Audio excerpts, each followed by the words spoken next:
Hi everyone, Nick from Follogram here. Just doing up a quick video of that file you sent through. So here you can see it in Rhino. We've reduced the meshes just so it can perform on the headset.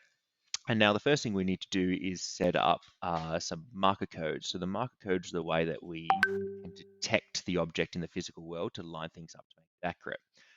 One of the ways you can do that is directly through Rhino. So we've just done the twin build QR code command. We can generate a code or specify the individual number. So I've already placed them out. So I've put down in 18. Now, even though the model is going to be static on the headset, you can copy across the layer information. So we just want to do the hyphen twin build command here, and that will let us take over the layer states. Now, when we click that, that's going to push it out to the local browser. So this is a way that you can sort of first check before putting across that everything's looking fine. And you can see that code there, number 18 has already come through.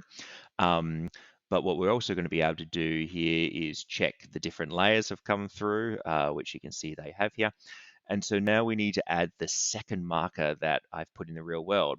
So through the web browser, a couple of different ways you can put the markers in. So one, you can import and reference a previous model. So this works really well if you're doing, say, in the same space over and over again, so you don't need to put in the same codes. In this case, we're going to add one. And so you can change here the ID. So I've got code number 34.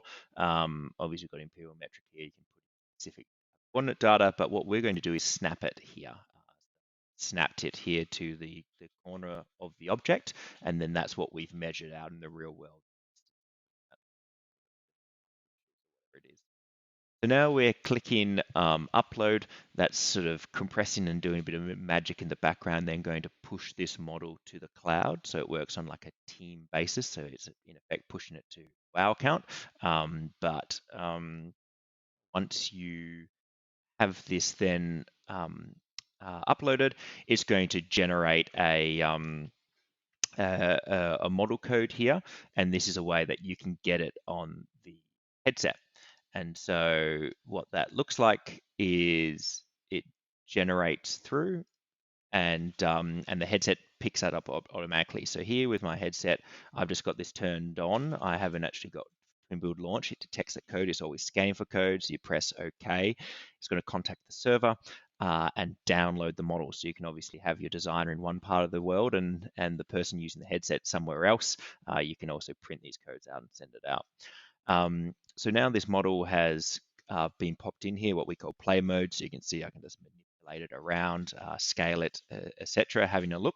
But what we really want to do is get it in that precise location. So here is those codes we referenced. And as I walk up with the headset, it detects it. So with the first code, it's not quite sure of the orientation. So it's done it at the correct scale. But when I look at the second code, now it knows the position where we are. And now you can see that it precisely located it in that space.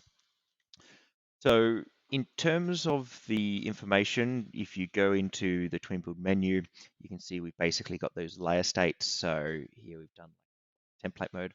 Forgive me, we're not quite sure in terms of the process of what information is going to be well for a carver.